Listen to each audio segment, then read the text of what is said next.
Welcome to the Chosen Change podcast. I'm Josh. Here with my brother Rob. Today we have another special guest, Richard. What's up, man? I'm Richard. Nice to meet you. Thanks for having me on the show, Rob. Appreciate it. Josh, thanks for reaching out, man. Appreciate it. Now we're looking forward to hearing your story. I know you had reached out and wanted the platform to kind of explain some things that you've gone through in life, and you and Josh had a phone conversation. So We'll let him kind of dive into it, and then we'll give our opinion, feedback, and I'm excited to hear your testimony. Awesome, man. Thank you. Yeah, I'm excited to share. Yeah, no, definitely. I mean, I know I feel like it's always nice to hear someone's story, especially whenever you don't know. Mm-hmm. And just to hear, we had a 10-15-minute conversation yesterday, and just to hear like the impact on the situation, I definitely feel like we have a very impactful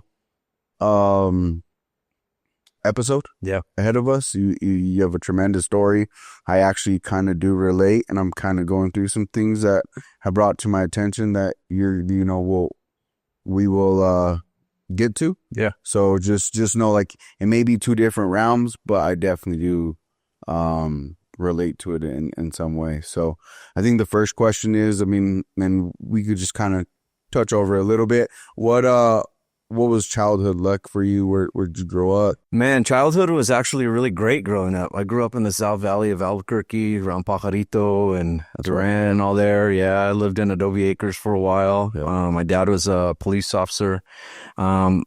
And so, before this started, we were talking, I just wanted to be wherever my dad was. I just wanted to be around him. And so I really had a great life, and I had good parents. My dad and my real mom struggled. Crazy story. My mom kidnapped my sister off our front lawn one time, and they were getting a divorce, and that was not very good. So I did come from a divorced family, but then my dad remarried, and, life was really good. God definitely sent a blessed woman. My stepmom, Rose, and she took on being a stepmom, and she's amazing, man. You know what I mean? So I had a good life. That's good. It was sheltered, but it was a good life. Yeah. That's crazy to hear that, your mom kidnapped your sister. I've never heard of a mom kidnapping a kid other than my mom. Yeah, it was crazy, bro. My mom kidnapped me and took me for 9 months to Texas. That's crazy. Yeah, so I heard that, and I was like, whoa. Me and my sister were playing on the front porch, and they were going through a custody battle, and my mom just rolled up in her Toyota, opened the door, jumped out, grabbed my sister, and I was just like, what's going on? What am I doing? Yeah. I ran to the garage and told my dad, and he's like, what? You didn't stop her? And I was like, it was my mom. Like, I don't want to tell you. Yeah, I didn't know what am I supposed to do in the house? Like, no. It was crazy. What high school did you go to? I graduated from Rio Grande a long time ago, bro, 1989. And then I know you went. Did you immediately enlist into the military? Yeah, so I enlisted into the military the year I graduated. I graduated in 89, and I left for boot camp in 1990. My real mom, the kidnapper, she got really, really sick in my senior year, and she passed away at the end of the year in 1989 in November. Wow. I took care of her a little bit, and I remember when I joined the military, initially I wanted to join to be a pilot. I wanted to go to the Air Force Academy, had grades, scores enough to go. And then my mom got sick, and I decided that I wanted to care for people. I wanted to take care of people. And so I changed all that and became a Navy corpsman, which is a medic. And I left for boot camp in 1990. What do you think? What brought that idea of you enlisting? Was it just something to do? So, one, I didn't want to be a cop. I kind of grew up with that because my dad's a retired police officer. I didn't want to be a cop. And I really just wanted to get away. Looking back on it all this time, I wanted to escape, my mom being sick and my mom passing away. I don't think there's any words that could describe if you lose your mom when you're young. Mm-hmm. Like when you're a baby, it's a little different. You really don't have a chance to know her. I had a chance to grow up with my mom, so I saw the good, the bad, and the ugly of my mom. And so when I decided to join the military, it was more so I wanted to do that. I wanted to leave and be adventurous. And I wanted to do something bigger than myself. I didn't want to be just stuck in the Albuquerque, New Mexico, South Valley mentality kind of thing. And then, you know, my mom passed away. So it was just like, okay, all the more reason. What age were you when you decided you wanted to join the military? I was probably, if I'm honest, it was probably like when I was 12, 13, when I really wanted to do that. You know, I'd seen a couple old movies. Always been a World War II buff. And I love World War II history. It's the greatest generation in the world. And it was kind of from there, you know, I kind of wanted to do something greater than myself.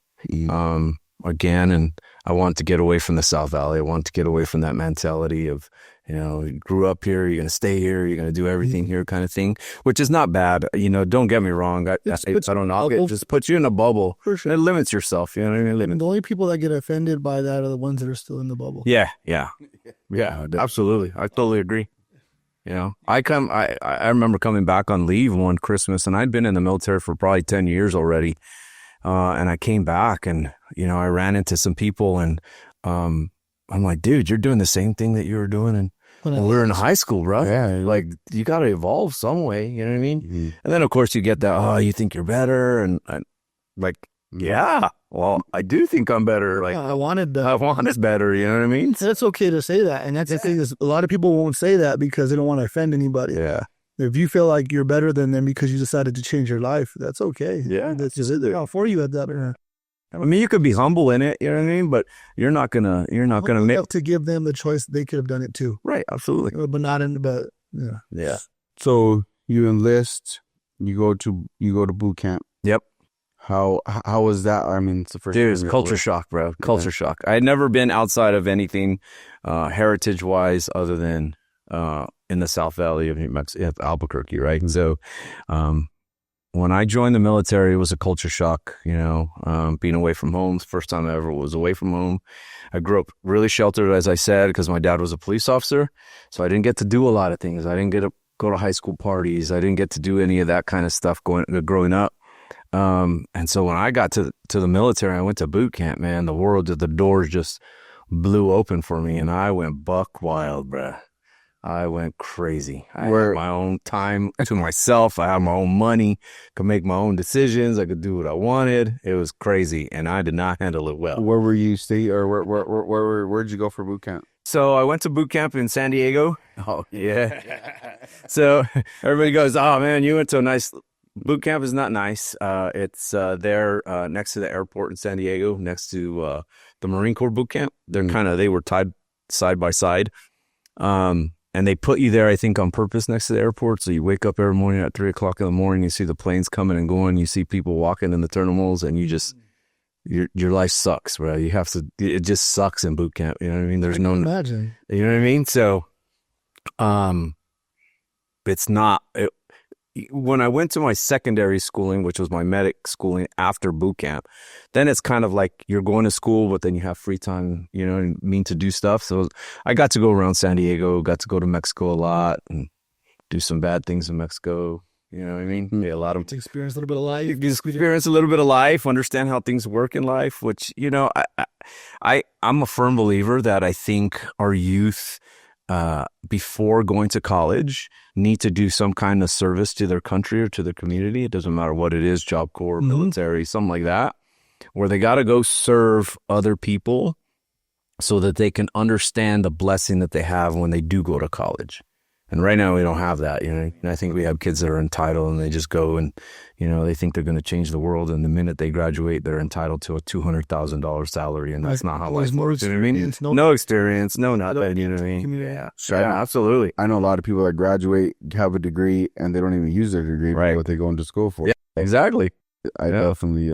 My oldest son is a testament to that. He graduated UNM with an MBA at the Anderson Business Schools.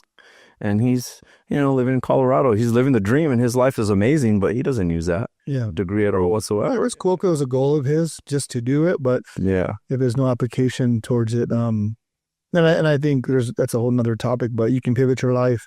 Maybe he found more of a purpose and that's why that's exactly what he did. But, you know, well, the point of that was I do think that they, out of high school, should learn a trade, do something that benefits the community, and then make a decision to find absolutely education. I think it just serves them in the sense that it allows them to see what life is really about. Yeah. It says in the Bible, you won't know what life is really about until you serve others without anything in return. 100%. You know what I mean? And I think, that's kind of where the military ties in too, is that, you serve so many people and you do so many things that people are unaware of with nothing in return. You know what I mean? So I definitely think that's So boot camp, you're in San Diego.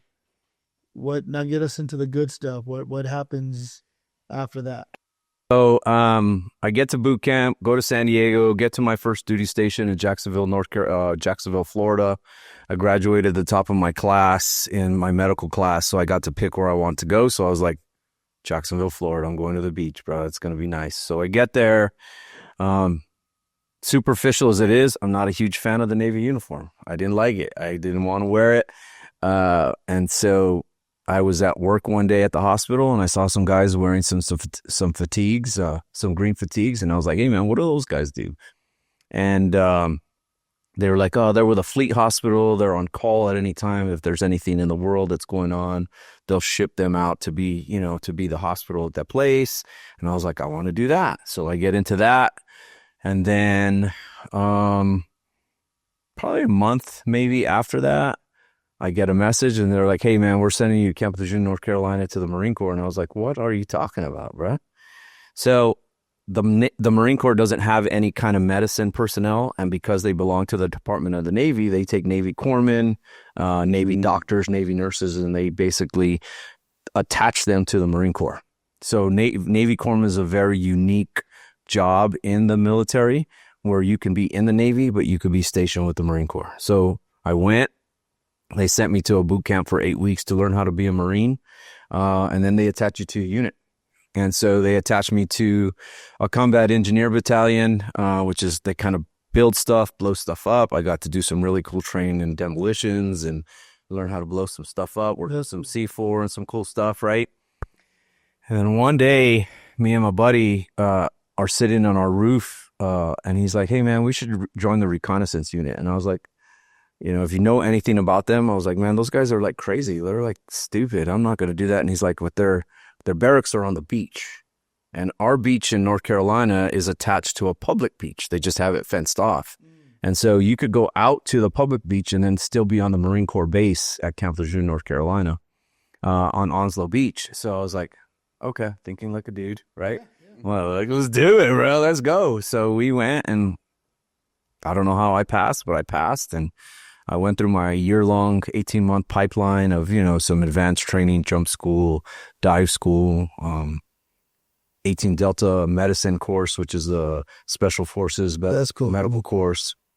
Went to sniper school as a spotter, and just got to do some really, really cool things. Came back, got put on a team, and did some really cool stuff in the military. Went to Panama, did some anti-drug raids. Did some really cool things out there. What years? Now, how many years are you in now? What was there? Probably 5 years, maybe 4 or 5 years. Yeah. So then, ended up in Somalia. We did some things in Somalia, early Somalia, before Mogadishu happened. Really, we were tasked, our Special Operations Command. So the Marine Corps has these things called MUs. They're Marine Expeditionary Units. And they basically go out with the Navy. So this whole Navy fleet will go out on a 6-month cruise. So they have aircraft carriers, all the troops, and the Navy is the troop carriers for the Marines. So they take a battalion of Marines, which is about 3,000 or 4,000 Marines. You go out on the ships with them, and then you train. And then if there's anything in that area that happens to pop off, well, then they have a readiness group, and they have Special Operations Command of Marine Corps people that can go in there and do special operations kind of things, reconnaissance things and stuff like that, hostage rescue.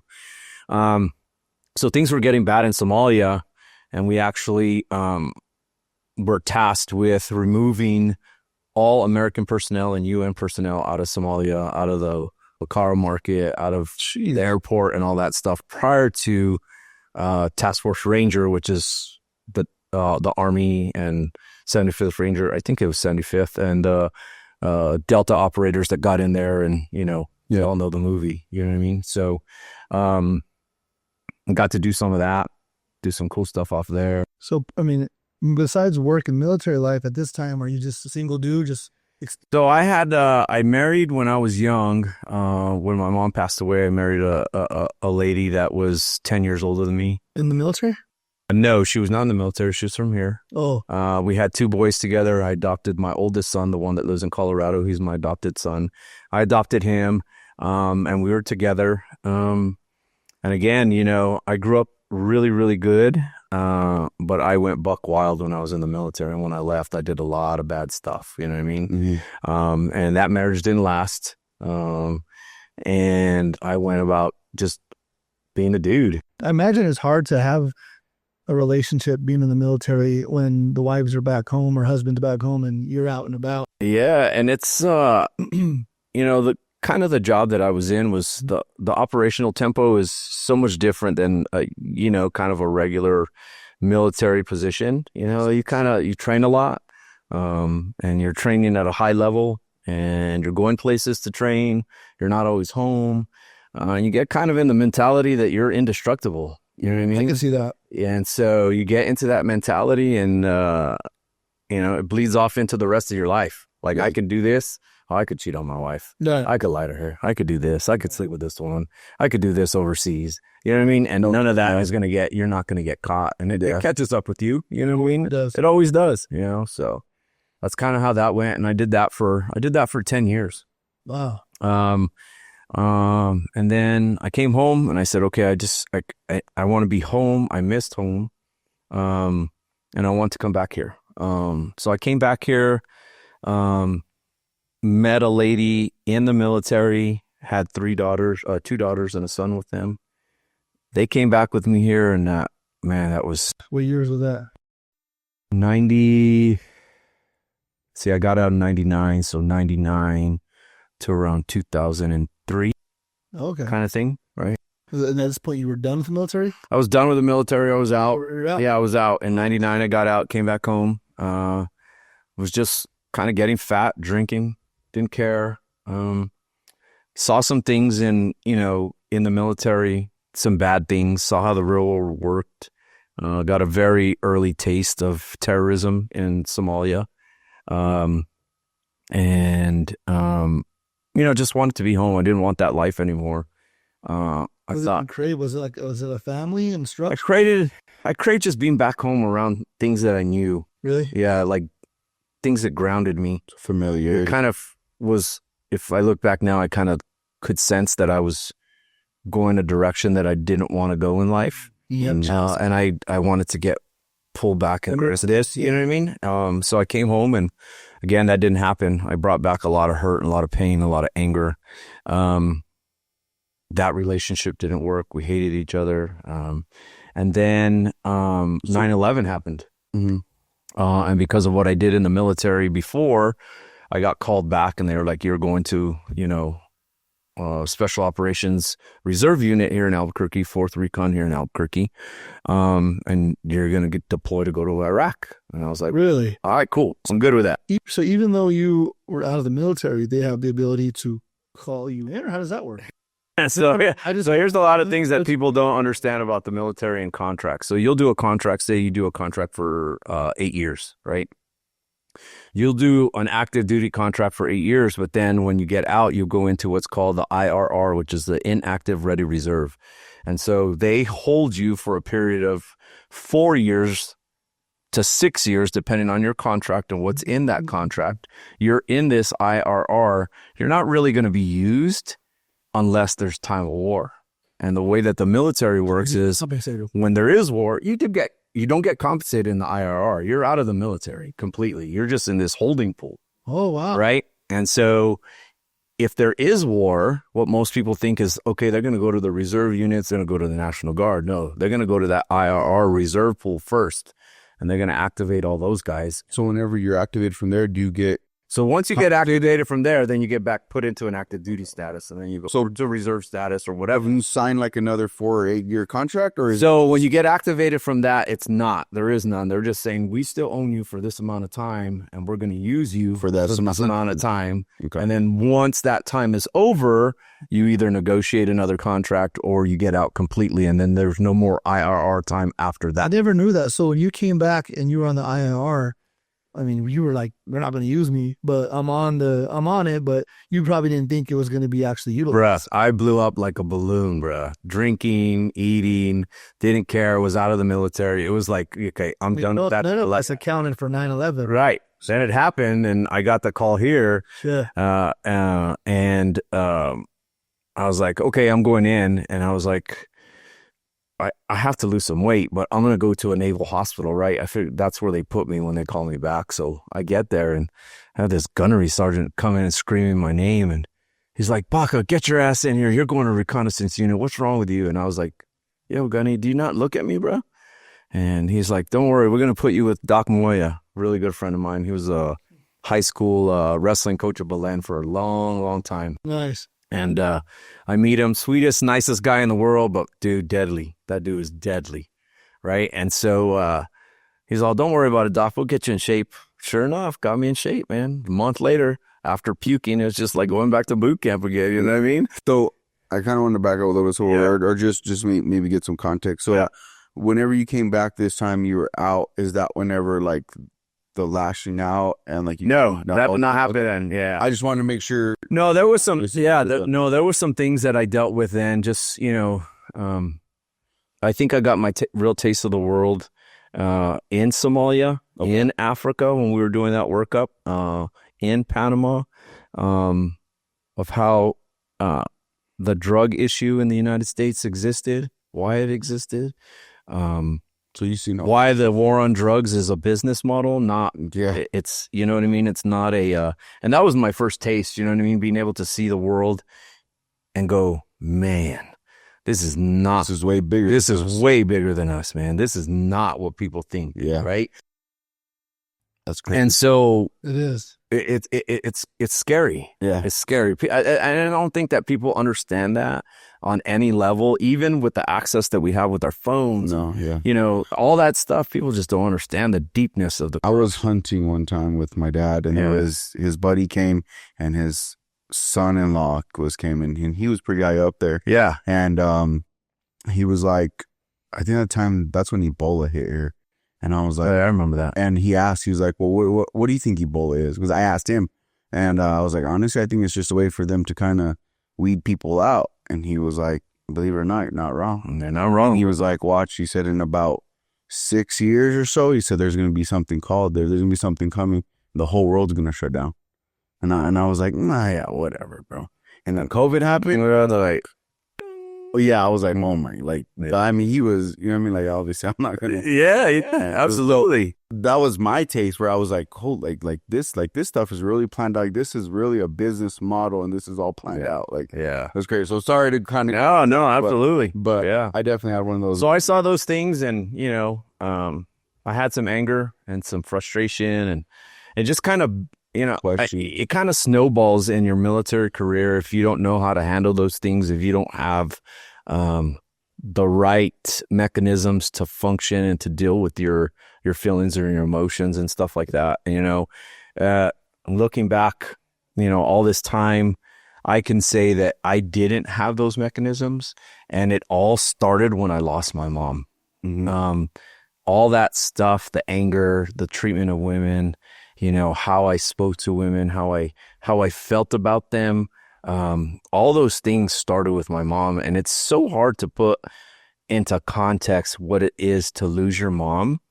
If my mom and my dad, I think, were married and they had a long life together and they didn't go through so much turmoil, I would have seen her way different.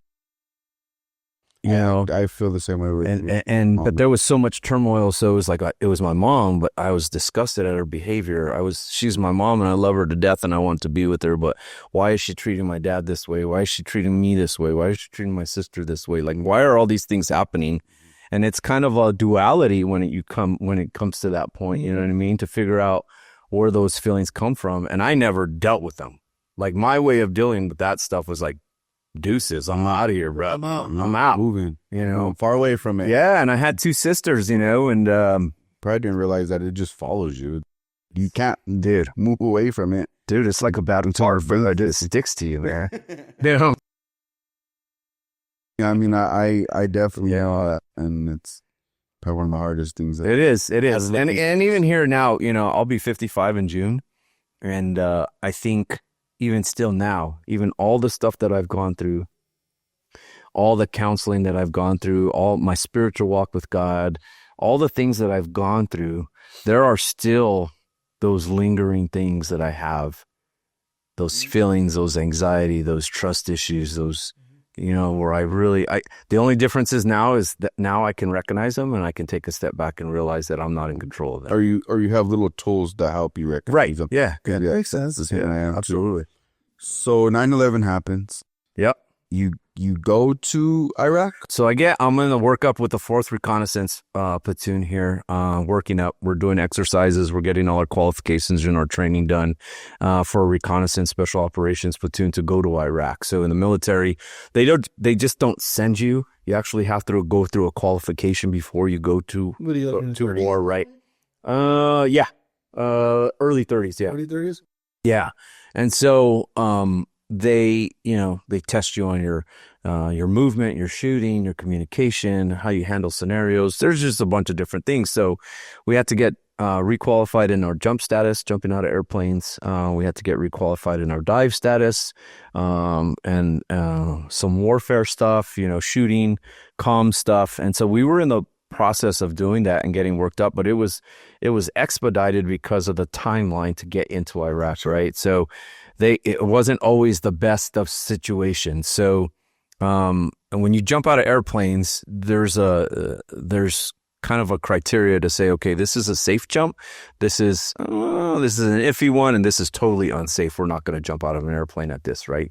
And most of that is dictated by wind speed while you're up in the air at your ceiling height, right, where you jump out of the airplane. So because we're a reconnaissance unit, a Marine Corps unit on an Air Force base, we don't have the capability to just call one of our Marine Corps plane pilots and say, hey, take us up, we're going to jump, right? So we're reliant on the Air Force to do that. And so they have a small window of time frame where they're going to let other people jump out of their airplane. So we just happened to have a time slot, and it was a night jump, and it was windy.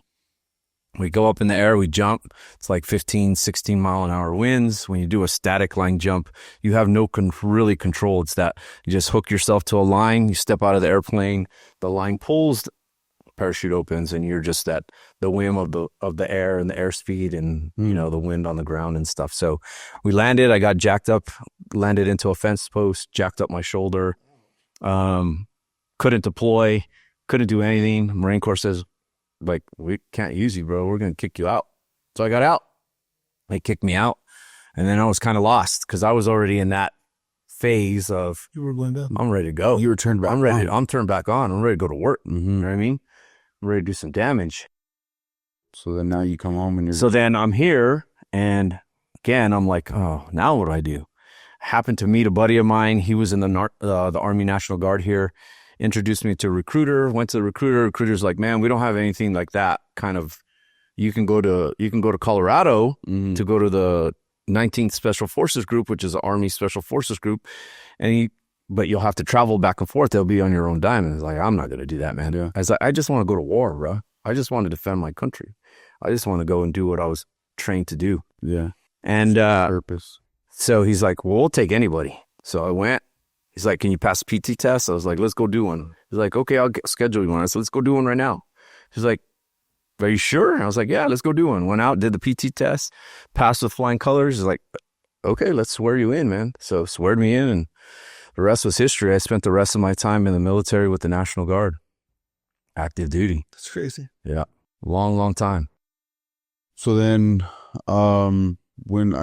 is that whenever you come home, and that's whenever, like, So It happened or what? I get worked up with them. Then we go to Iraq in 2004. The unit that I'm with was specifically trained to go to Iraq in 2005. So we go to Iraq, and I was there with a military police company. We were there for a year, about 368 days, 67 days, something like that. And our unit was involved in about 282 days of active combat, meaning that out of that 365 days that we were there, 282 of those days were involved in some type of combat. Jeez. It was pretty rough. Wow, imagine. Blowing up, shot at, car bombs, all kinds of things. I got blown up a few times, got shot at a lot. There was a lot of times out there that I faced death, and you don't realize it until you come back. You're in the moment. That makes sense. You're in the moment. Kind of Adrenaline. Yeah, and you're just doing things, and it's when you come back that adrenaline dump happens, and you finally see all those things for what they were. And like it's hard to explain, man. When you're one of the moments where you felt like you were your life was threatened and you didn't realize it, but then you did when you got back. There's so many times. They're not just one. A good one is we're involved in this shootout in this house, and this is one of my biggest nightmares that I keep continually having. And we're in a shootout with this house. We get called to go to this house because there's terrorists. This is what we're told. There's terrorists locked up in this house, and they are planning an attack somewhere in the city, right? So we coordinate with the Iraqi National Guard and the Iraqi police that are there, and we go to this house. There's firing going on. I get to a position on this roof that's looking down the street, and we could see in the window, we could see these guys shooting. So I'm in a position where I could take a shot if I'm able to. This firefight lasts like 8 hours. We got people just going black on ammo. A buddy of mine, a real good friend of mine, takes a friendly fire round from a 50 cal that almost kills him. There's just a lot of things. War is chaos. Firefight is chaos. It's chaos. It's controlled chaos. So all these things are happening, and it's lasting a long time. So I finally call for fire, and I call for helicopter fire for Hellfire missiles, and they come in.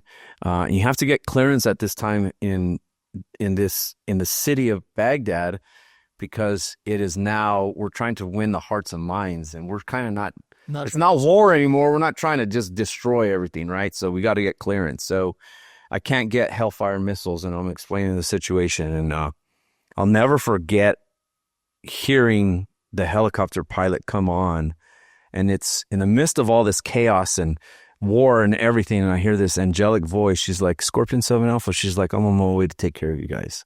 And it was a female Apache pilot. And I was like, it was like comforting to hear her voice. And so I call the fire in. Like a movie, the Apache is above us, like 30 feet above us over the roof. It dips his nose, and I remember just looking up, and it's just firing 30 mic bullets into this house. It's just ripping it. And it's like, and I look up, and I could just see the chain links falling all around all around us. And I was like, man, this shit is real, bro. Like, this is real. So finally the firefight's over. And, just like anything else, we had to go clear the scene. We had to make sure everything was okay. And we get to the front of the house. And during this firefight, one of my really good friends, Captain Holian, I think he's a major now, or he might have retired. He got a Bronze Star with Valor because during that firefight, he was actually parked just outside of kind of the fatal funnel, what we call as a gate, where they could shoot at you. His gun truck was parked to the side with a really, really good friend of mine, who we lost in Iraq, but not at this point. He was in that firefight. But Holian was actually pulling guys as guys were trying to enter into this house. They were getting mowed down by machine gun fire. He was actually going out there, grabbing them in front of machine gun fire, pulling them to the back of his Humvee and providing first aid for them. Wow. And so I got to see some really heroic things, you know what I mean? So this is all over. We go to clear the house, and I'm the squad leader of our commander's private security detail, his PSD team. And we're in charge of keeping him safe the whole entire time. Our whole responsibility is to make sure that he doesn't die or lose command, right? Wherever we're at. And so we're sitting out talking in front of the thing, and he said he was going to go into the house to clear the house. And I said, no, you're not. I'll take one of my buddies, Vallejos, and we'll go clear the house. So me and Vallejos go in this house, and it's full of smoke. It's burning. And all the aftermath of it, right? And I'll send you a picture if you want later on of the front of the house and what it looks like after 8 hours of a firefight, bro. You want to talk about construction in Iraq? Bro, these dudes can construct. So we go into the house, and it's black, it's smoke filled. We're searching for people we can barely see. And I turn around a corner, and I go to open a door to go into the door, and the door's not moving. And so I think it's blocked by stuff. And war is awful, man. I opened the door, and there was 5 dead bodies in there. And I remember in my head going, like, we're supposed to be fighting like grown men. And there was three girls in there and 2 young boys. I don't think any one of them was over 15, maybe. They had the guns melted to them. You know, they were all dead in there. And that was us. And that was one of the ones that sticks with me to this day, all this time. And I think those are the things that when you come back, you don't know how to reconcile that in your head. It's like a different world over there. I tell people all the time, going to war in Iraq was like going to another planet.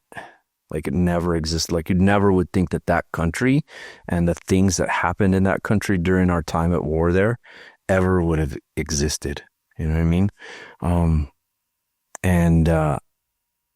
When you come back, you know, you're responsible for that kind of death and destruction. It's hard to reconcile to be with a family. It's hard to look at your kids who are the same age as these kids. You know what I mean? It's hard to understand that. And I think kind of like, you know, this is a tangent to go on to another one later, but the world that we live in now, to see that stuff here in our streets, it's so hard to deal with. Yeah.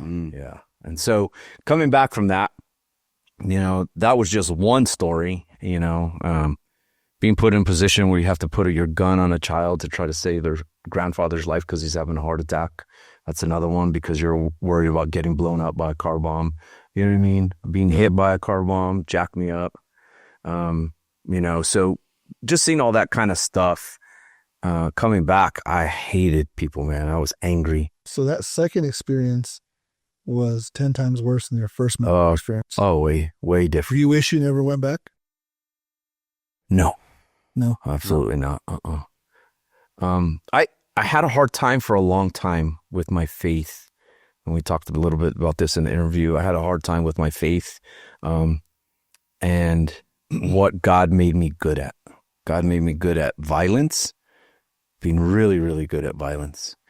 But he also made me really, really good at taking care of people, saving lives, delivering babies through medicine, and all these things. And for the longest time, the duality of those two things is hard to deal with. I mean, that's 2 things that are... You know, in the moment, Exactly. God made me good at violence. I'm all about it. Thank you, Lord, for making me good about this, right? Yeah. And then in the aftermath of the medical side of, you know, taking care of people, it's very difficult to handle those 2 things. So you get back.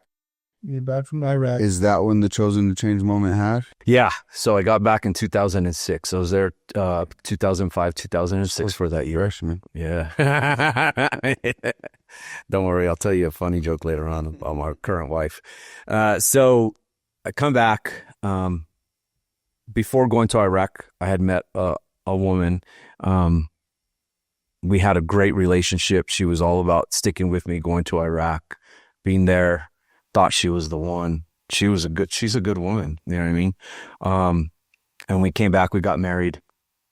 And man, that junk comes out when you least expect it. Least expect it. You know, there's no right way for that stuff to come out. And so it just started to ooze out of my skin, out of my pores. And I felt myself getting angry and resentful. I didn't have a job. My quality of life sucked because I was hurt and I was injured. I injured my back out there, injured my shoulder. One of the times that I got blown up, I got a traumatic brain injury, and I was starting to have memory loss. And then I couldn't figure out why I was always hearing ringing in my ears. And a lot of the times veterans we don't understand what's happening inside of us at those times that we're breaking and that anxieties happen. You just, you wake up one day and all of a sudden you're shaking and you don't know why. And then you have your wife at that time go, well, what's wrong? And you're like, I don't know. I'm not too sure. And then she's like, well, what do you mean you don't know? And I'm like, listen, chick, I don't know what the frick is wrong. Yeah. Like if I knew it was wrong, I would tell you, but I have, yeah. And I would fix it, but I can't. I don't know what's wrong. Mm-hmm. And then a lot of the times, you don't want to share those things because the people back home, their minds are pure and they're void of all that evil and ugliness that you saw, right? Mm-hmm. And why do I want to pour that into you? And they really can't help. And they really can't. Yeah. They can't. They're gonna. And what most veterans is they don't want to say something and they don't want to get that look, right? You could ask any veteran. Mm-hmm. Why don't you share stuff? Because I don't want to get that look, right? Makes sense. And because that look then confirms the animal and the disgusting person that you are on the inside, right? How you already feel, right? My grandpa told me that about Vietnam. Yeah, because I felt disgusting. I felt sick to myself. I couldn't look myself in the mirror. You think about the things that you do or you did and the justification of, well, I did those things so I could come home. I did those things so my buddies could come home. I did those things to save other people, which is true, right? And the ugliness of war is that you have to do those things, but most people who have some type of moral compass understand that, killing young kids is not part of the plan, bro. Yeah. It's never part of the plan, survival. right? Yeah. I mean, I would have no grown adult pulling a gun at me, got no problem, 2 to the chest, 1 to the head, right? To come home and have no remorse about it. But I've been in that position. I've done that. And I don't have any remorse in whatsoever. Couldn't even tell you what their faces look like. Right. It was them or you. But a kid, I could tell you exactly what those kids look like to this day. The position that I saw them in at the end of the day. So you know what I mean? And so it's different, right? So I came back and I was just angry, man. I was angry. I didn't know how to deal with it. Just like any veteran, didn't know how to deal with it. To get back to drinking and drinking and getting fat and cheating and womanizing and, just trying to find ways to cope with the ugliness that you have inside. Well, you're an ugly person anyway. Might as well be ugly all the way, bro. If you're going to do it, go all out. You know what I mean? Well, did you know you were done with the military, or was there a chance that... No, I was still in. I'll get a call again. I'll get a call again, And part of me at that time was just like, just send me to war. Just leave me there perpetually. That's where I'm good at. That's what I'm good at. That's what I'm good at. And I won't hurt people. Because you were just coming back in your head, coming back temporarily. Last time I got drunk out of shape and did whatever. Yeah. Back, I'll do it again. I'll do it again, bro. Start all over. Yeah. And so my quality of life sucked. Pain, couldn't sit down, couldn't sleep. I was getting maybe 2 to 3 hours of sleep a night, right? And just can't function. Mentally, you can't function. And it got to a point where I was like, okay, I'm done with this. I'm done with life. I'm done with all of the pain that comes with it. I'm done with thinking about the things that I think about. I'm done with, waking up in the middle of the night with my hands almost around my wife's neck at that point in time, clearing a house with a gun in my underwear because I heard something outside. You know what I mean? Running around outside like a crazy dude with an M. Oh yeah, these are things that happen, bro. Running outside with an M4 in your underwear and freezing temperatures because you think somebody's in the backyard.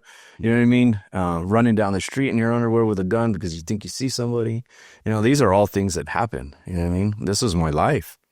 Having a wife that was just questioning you constantly about what was going on and not knowing what to tell her, not knowing how to fix it. Because you're also questioning it. You're also like, yeah. I'm questioning what is wrong with me. Your life was fulfilled, like you had done everything you sought out to do. Like absolutely not. No, I just felt like ending it all. I felt like quitting. Just the pain. Yeah, just the pain. It was the mental pain. It was the physical pain. It was the pain that I saw on people. And I say this not, and my mom watches this, she had nothing to do with it, but it was her comment that, it was a comment that she made to me that kind of put me in a position where I was like, okay, this is like life is not working for me right now. She's like, I don't even recognize you anymore. I don't even know the person you are anymore. And this was after I came back from Iraq. And like, that's your mom telling you that, bro. That hits differently, right? Those words are deeper. Those are deeper, right? So, been around guns my whole life, weapons specialist. I had a firearms training company a while back, you know what I mean? So I've been around guns my whole entire life. I woke up one morning in the middle of the night, early, went to my living room, grabbed my pistol, sat down.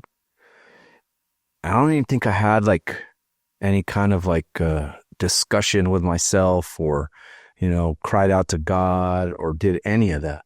And I just sat down on the couch, checked my gun, made sure there was rounds in there, put the gun to my head, pulled the trigger, and the gun didn't go off.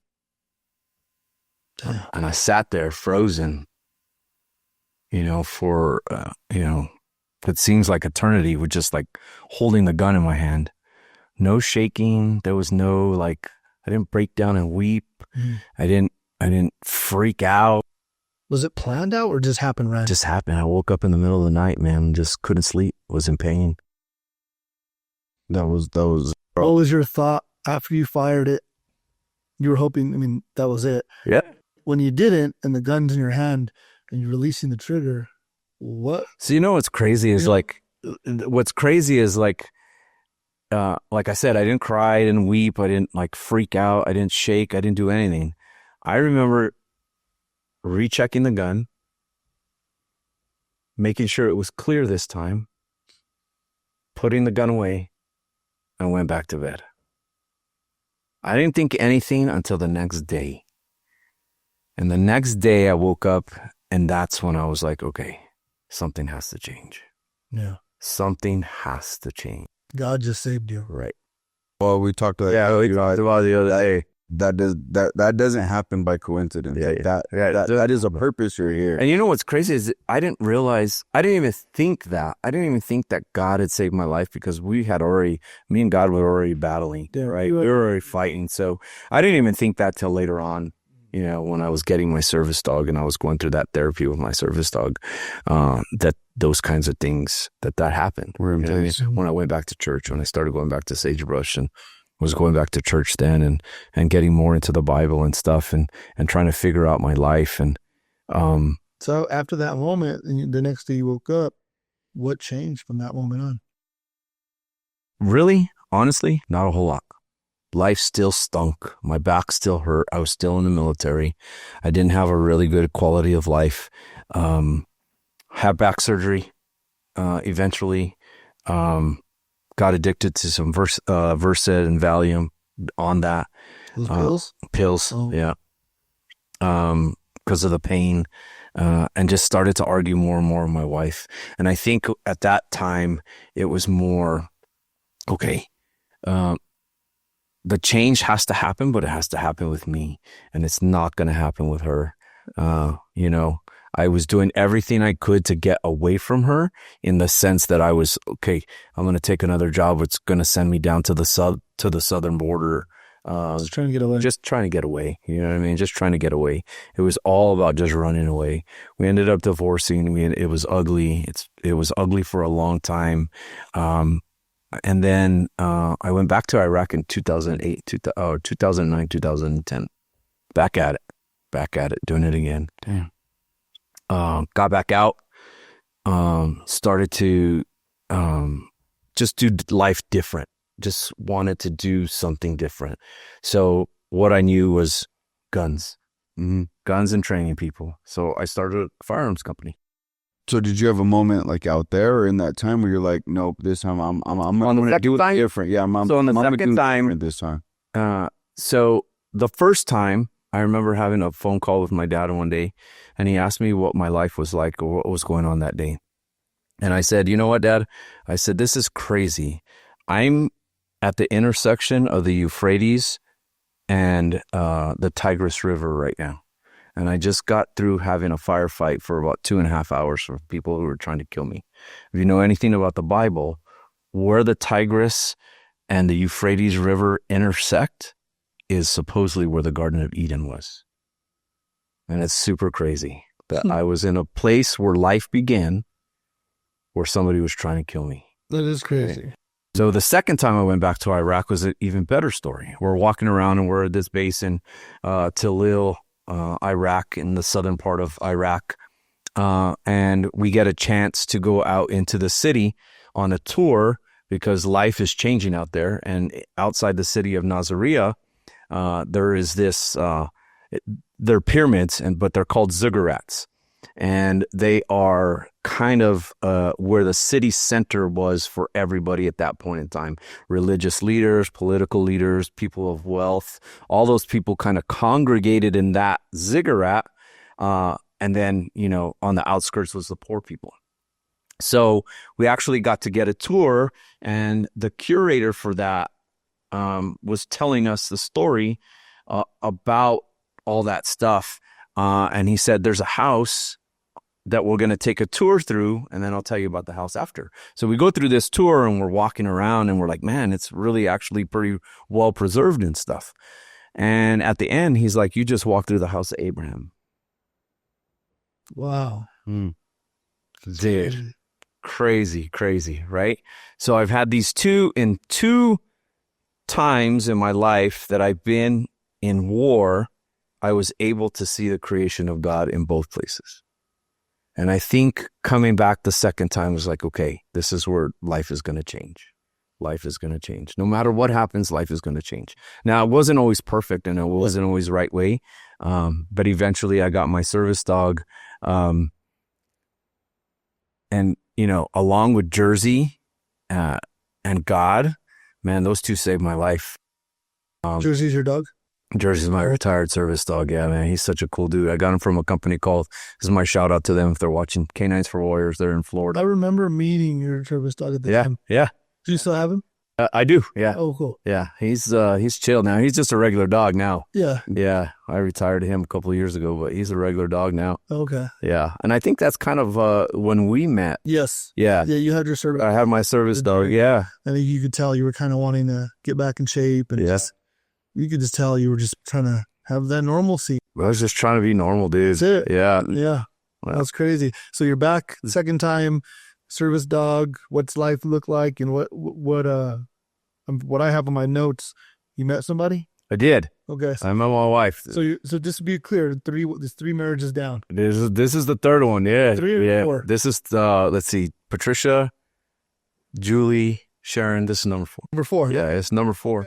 So how does life look? Life is good, man. So did you know her before? So she was the school nurse at my son's school.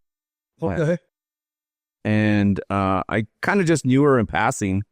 And there was a friend that we knew together mutually, a friend that worked at the school.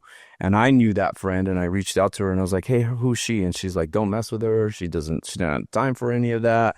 And I was kind of in that point with my life where I was like, okay, God's telling me, okay, this is where you're at, right? You need to settle down. This is, you got to date and you got to meet somebody with purpose. Yeah. There's got to be a purpose. I had never dated anybody with a purpose. I'd always dated somebody either out of convenience or want or a need, right? Yeah. A selfish need, right? And he was like, you gotta date somebody out of purpose. And so I blew up her DMs and met, and we had dinner. I had planned a date, and this is the funny part about our marriage is I had planned a date for us, a whole night for us, and she stood me up. Oh, man. And I was like, yo, chick, you can't be doing that. That's like rude. Like, you can't do that to me. Yeah, I have no idea what I went through to plan, bro. The first time and she was like, so I got mad at her. And she's like, well, then don't call me anymore then. And I was like, cool, right? God, man, he's crazy how he works. Bro, reach out to her. She needs you like you need her. Reach out to her. Be humble, right? Called her and said, look, I'm sorry. I just want you to know that I went through a lot to plan because I want to spend time with you. Things. She's like, all right, whatever, fine, right? So God was talking to her too in his own way. We ended up having dinner. We had the best dinner of our lives. We hung out and we were together forever after that. When was this? How many years ago? Oh man, you're gonna put me on the spot, Rob. Now I gotta remember. Give or take. This was in 2019. Oh, okay. Yeah, right before COVID, kind of. I think 2018 maybe. Cool. Yeah. So at that time, you were already going to church, already involved in the church? I was already going to church, Okay. going to Legacy. Not really involved, just going. Okay. Right, just getting fed the word, getting back into it. Wasn't serving at church, wasn't doing anything like that. We met. She's a Catholic. She grew up Catholic, very strong Catholic. Did the walks to, Santuario and all those things, right? So she was her family's very dedicated to that. We met. We got married. Life was great. And then we started to have issues. We started to have some problems. And I basically told her, hey, look, we got to fix these problems or something's, nothing's going to change. We're going to keep going. I'm not going to put up with this. Like, I'm in this for the long haul. Mm-hmm. So we got to figure out how we're going to fix it. And so God spoke to her in his own way, tugged at her heart, got her into church, started going to church, started getting really convicted. We started making church regular. Church with you at Legacy? Yeah. Church with me at Legacy, yeah.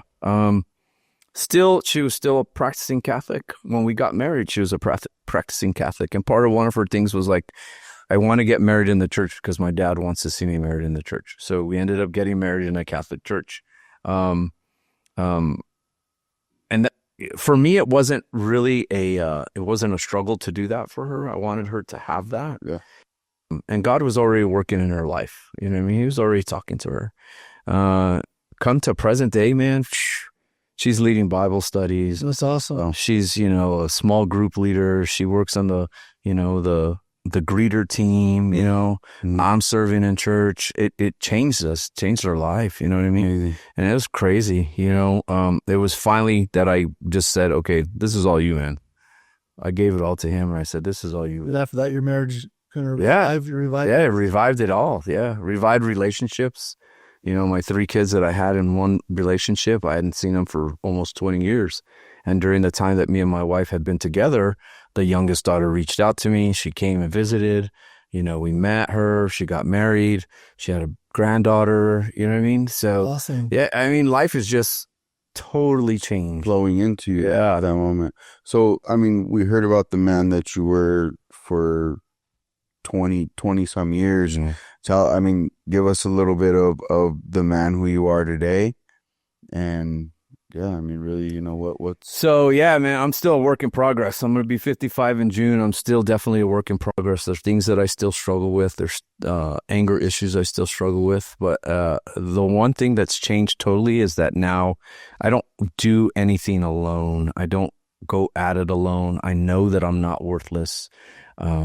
A lot of the stuff that I dealt with was all based off of shame and my worth, feeling what I was worth, right? In the military, it's different because you're surrounded by a bunch of people and you all kind of have that same worth feeling, right? We're all part of this team. When you get out, that team is no longer there and you got to figure stuff out on your own, right? Mm-hmm. And it's crazy how those people, when you were with them, would do anything to save your life. But when you're out of that group and you reach out to them, the answer is usually the same thing. Oh man, you'll be all right. Just have a beer. You'll be all right. You know what I mean? Shake it off, suck it up,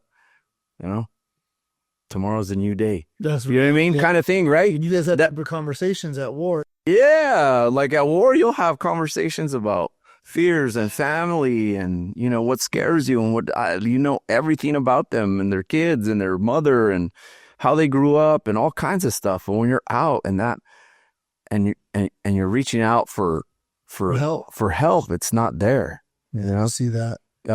And now my help comes from people at church, man, people of faith. What changed for me the most is that the people that I rely on the most are not just really close friends. They're people that I know have a foundation in God. They have a foundation in the Bible. They have a foundation that I know that if I reach out and I say, hey man, I'm struggling this, they're going to tell me probably to suck it up because you're a man and you're a man of God, but they're going to point me to the scripture that's going to help me fix that. You know what I mean? They're going to point me to the right path to do that. They're not going to give me worldly advice. They're going to give me godly advice. Yes.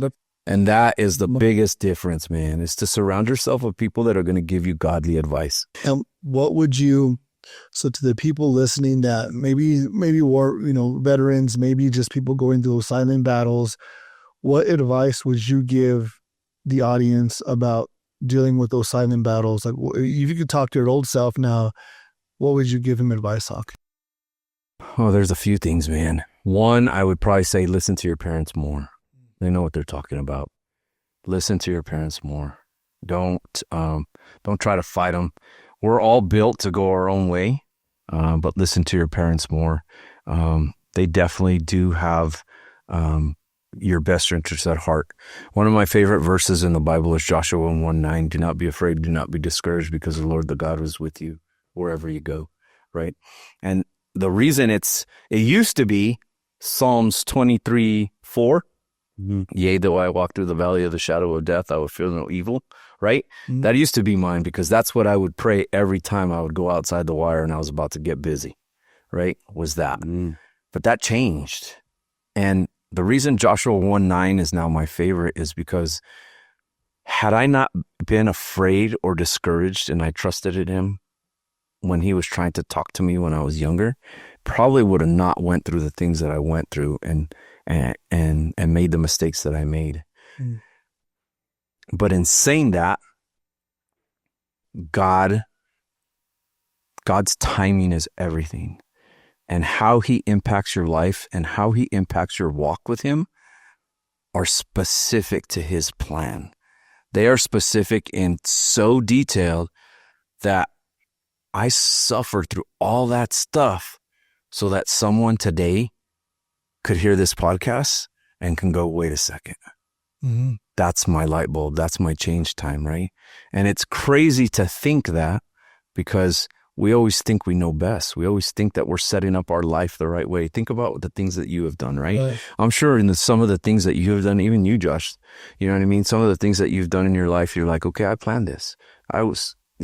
We hear this word all the time, manifest, right? Yeah. Manifest the thought and that stuff's going to come through. Bro, you can manifest all you want. If God's not ready for you to go through that, God's not ready for you to go through that, bro. It's not going to happen, right? I hear all these single friends that like, why can't I find a husband? Why can't I find a godly man? Why can't I find a godly wife? And I'm thinking to myself, bro, because God's not ready for you. You're not ready for that person yet. 100%. When you're ready for that person, God's going to put him in your life. Mm-hmm. It's going to be up to you, though, to maintain it. Keep your eyes open and make sure that you recognize what God's trying to tell you. What about for the people out there who have contemplated taking their own life? What would you tell them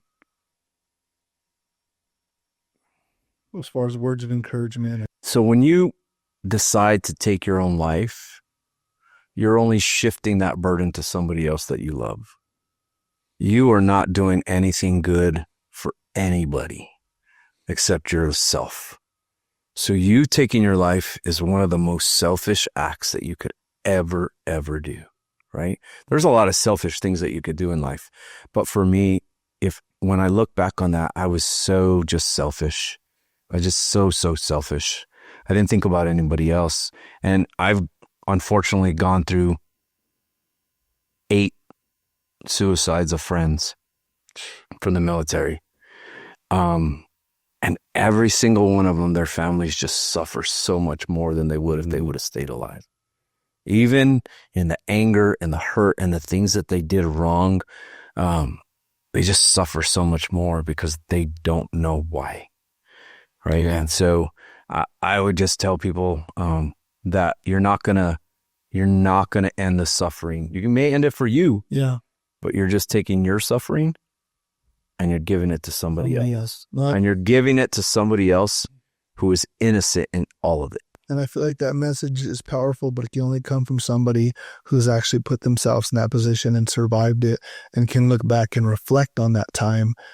That's why your advice is more meaningful than mine, because I've never been in that position, but it's very relatable to understand what you're talking about. Yeah, because we think so many times, if you think about your life and what you're struggling through, whether it's financially, whether it's drugs, whether it's,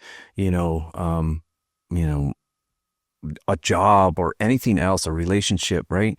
You always think in that moment that, man, life cannot get any worse.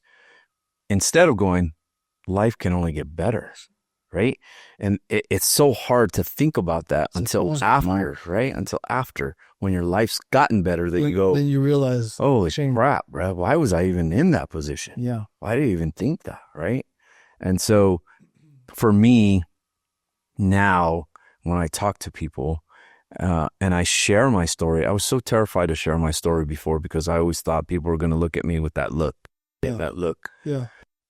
Now, if I get that look, it's a badge of honor for me. Now it's more of, I just kind of expose myself so that other people could expose themselves, right? But one thing I heard, and I always rephrase it, is the testimony of your life was never meant for you. It was meant to help somebody else. Always. So when you realize that your story is out there to help someone else, always, you're always going to have the damage. You're going to carry the baggage of. Oh yeah, I'll have it till the day I die. I will too. So the things that I've done will never be repairable. Yeah, but I can stop and prevent other people in relationships from them going through it. And to me, I'm like, well, that's just my story. Well, kind of really, you know, what do you think about like your story, my story, anybody else's story that's been hard where they made mistakes, right?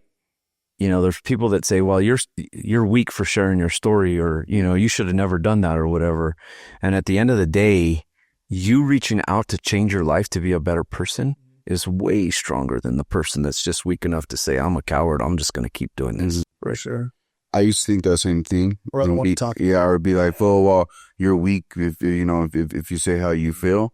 But it wasn't until the moment I realized like how empowering that was, one, to get it out, and people being like, dang, you really went through that? Like, yeah, that's crazy. How are you still here? So then I'm like, okay, well, maybe that's not as shameful, or, you know what I mean? Like, it's that bad. So I think being vulnerable is probably the hardest thing you could do. Yeah. But it's probably also one of the manliest.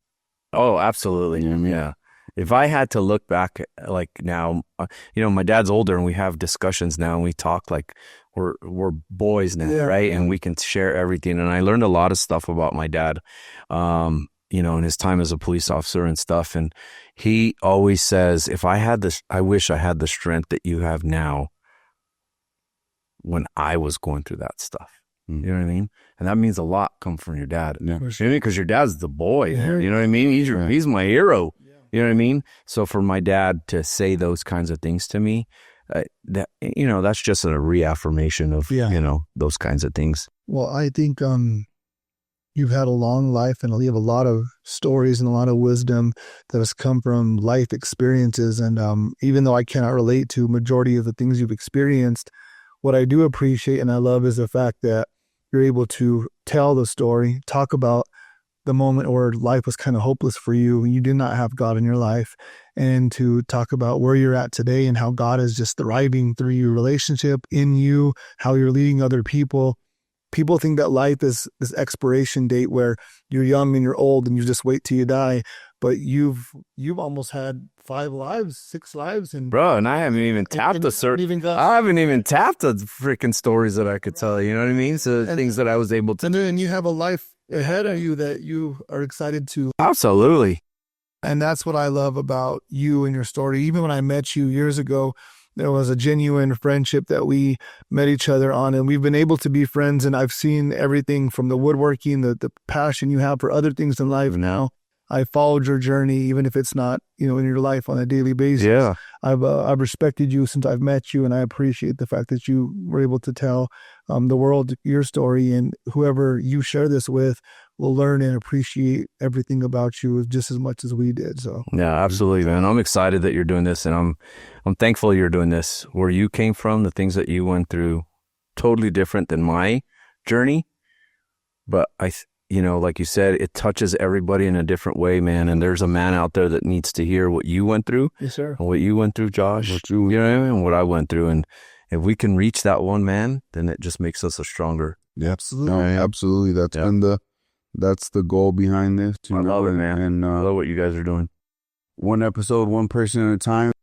That's it. That's all we want. And, you know, I mean, again, we barely met today, but I appreciate you coming on. Thanks, man. I appreciate you sharing just a little bit. I'm sure we could go on for you know, I got some good grandchildren stories for sure. yeah, well, you know, this is gonna be another one of those things where you can show your grandkids. And Yeah. be like, look, Legacy. this is Yeah, absolutely. this is just a glimpse of what I went through, and this is how I'm helping. You know what I mean? So Yeah. People. yeah, how helping other people. So I mean, again, thank you for being vulnerable. Thanks, man. You for Thanks for having me. having it, and I greatly appreciate it. God bless, and Same to you guys, man. and bless you. Pray for you guys all the time. Thank you guys. Appreciate it.